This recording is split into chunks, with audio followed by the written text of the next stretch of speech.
ሰላም ሰላም የቻናሌ ቤተሰቦች እንዴት ናችሁ? ሰላም ናችሁ ወይ? እንዴት ከረማችሁ? በያላችሁበት ሰላማችሁ ይብዛ። እስከ ቪዲዮ መጨረሻ አብራችሁኝ ሆኑ። ዛሬ በጣም ቆንጆ የሆነ የምግብ አሰራር አሳያችኋለሁ። እዚህ ጋር እንደምትመለከቱት አንድ ዱባ አለኝ። መካከለኛ የሆነ ትልቅ አይደለም ወይ ደግሞ ትንሽ ያልሆነ። እዚህ ጋር እንደምትመለከቱት እንደዚህ ቆራርጠዋለሁ። ይህ ዱባ ሲቆረጥ ትንሽ ያስቸግራል። የሆነ ጠንከር ያለ ነገር ነው። እንደ ሀገር ቤቱ አይነት ዱባ አይደለም። ፍሬውን አውጥቼ ቆዳውንም እንደዚህ ልጬ አዘጋጅቼዋለሁ። ቀጥዬ ደግሞ መካከለኛ በሆነ ሳይዝ ከትፈዋለሁኝ።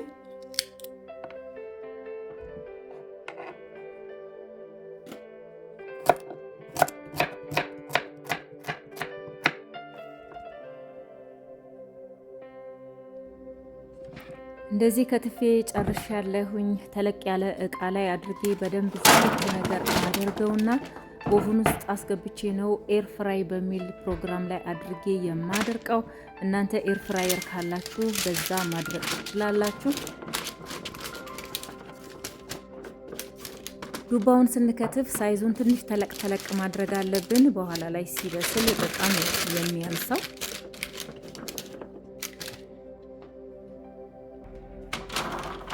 ቀጥዬ ያዘጋጀሁት ሽምብራ ላይ የምፈልጋቸውን ቅመሞች ጨምሬ እሱንም በኤር ፍራየር እንዲደርቅ ነገር አድርገዋለሁ። እዚህ ጋር እኔ የተጠቀምኩት የቀይ ሽንኩርት ፓውደር፣ ፓፕሪካ፣ በርበሬ፣ ብላክ ፔፐር እና ጨው ነው እና ትንሽ ኦሊቭ ኦይል አድርጌ በደንብ አድርጌ አቀላቅለዋለሁ።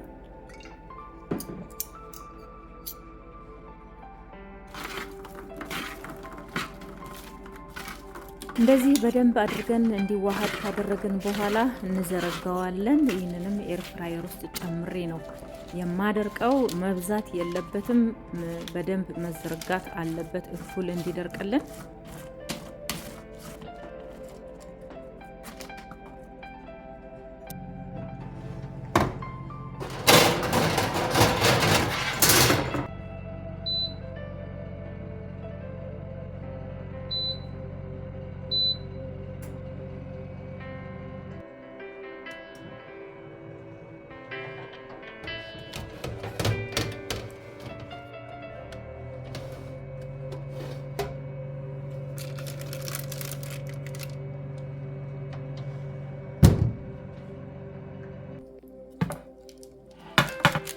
ሽምብራው እንደዚህ እንደምፈልገው አይነት ሆኖ ደርሷል። እንደ ቆሎ አይደለም የሆነ መድረቅ ያለበት፣ ትንሽ ነው ደረቅ ነገር የምናደርገው። የበሰለ ሽምብራ ስለሆነ በጣም መቆላት ነገር የለበትም፣ በኋላ ጥርስ ላይ እንዳያስቸግር። አንድ ሎሚ ጨምቄ ያዘጋጀሁት ጁስ ላይ አንድ ሻይ ማንኪያ መስታርድ አደርግበታለሁ። ትንሽ ኦሊቭ ኦይል፣ ብላክ ፔፐር እና ጨው ጨምራለሁ። ኦሊቭ ኦይል እናንተ የምትፈልጉትን ያህል መጠቀም ትችላላችሁ።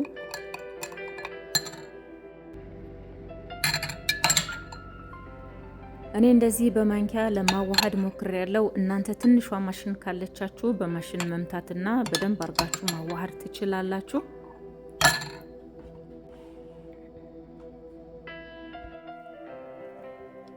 ኦቭን ውስጥ እንዲደርቅ የከተትነው ዱባ ደርሷል። እንደ ሽምብራው ቶሎ አይደለም የሚደርሰው፣ ትንሽ ጊዜ ወስዷል። እንደዚህ ቆንጆ ሆኖ በሚያምር ደረቅ ብሏል።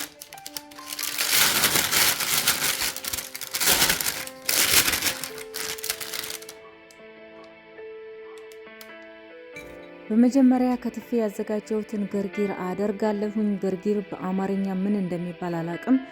የምታውቁ ካላችሁ በኮሜንት አሳውቁኝ። ትናንሿን ቲማቲም ጨምሬ ያለሁኝ።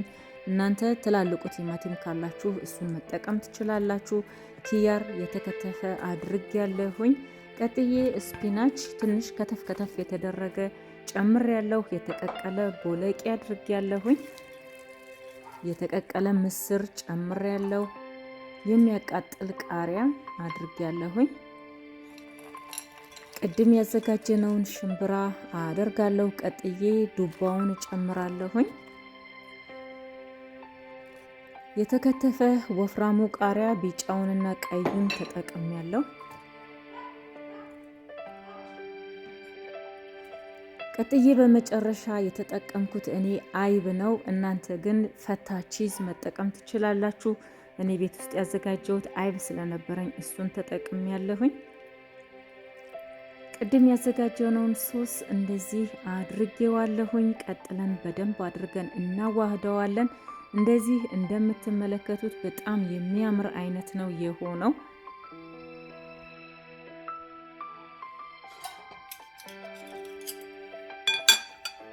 አሁን በደንብ አድርገን እናዋህደዋለን። ሶሱ በደንብ አድርጎ እንዲዳረስ ከለሩ እንዴት እንደሚያምር እዩት።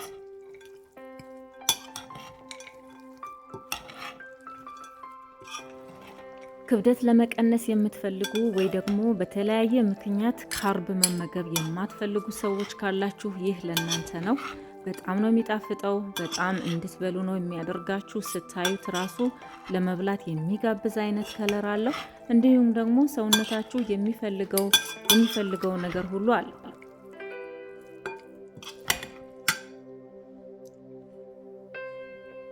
እነዚህን ግብአቶች ተጠቅማችሁ እንደዚህ አይነት ሰላጣ ሰርታችሁ የማታውቁ ወይ ደግሞ ሞክራችሁት የማታውቁ ከሆነ እንደዚህ ሞክሩት። በጣም ቆንጆ ነው። እኔ በጣም ነው የወደድኩት። እናንተም ሞክራችሁት የማታውቁ ከሆነ እንደዚህ በቀላሉ ቤት ውስጥ እያዘጋጃችሁ ተጠቀሙ ላለሁ።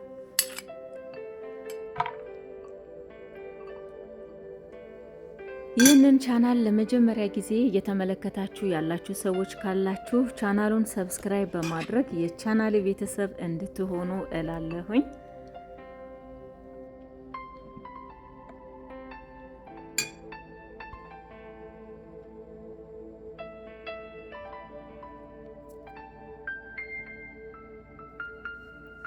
ለዛሬ ይዤላችሁ የመጣሁት የምግብ ዝግጅት ይሄንን ይመስል ነበር። እስከ ቪዲዮ መጨረሻ አብራችሁኝ ስለነበራችሁ እጅግ አድርጌ አመሰግናለሁ። በቀጣይ በሌላ በአዲስ ቪዲዮ እንደገና እስከምንገናኝ እግዚአብሔር አምላክ በነገር ሁሉ ከሁላችሁም ጋር እንዲሆን እመኛለሁ። ሰላም ሁኑ። ባይ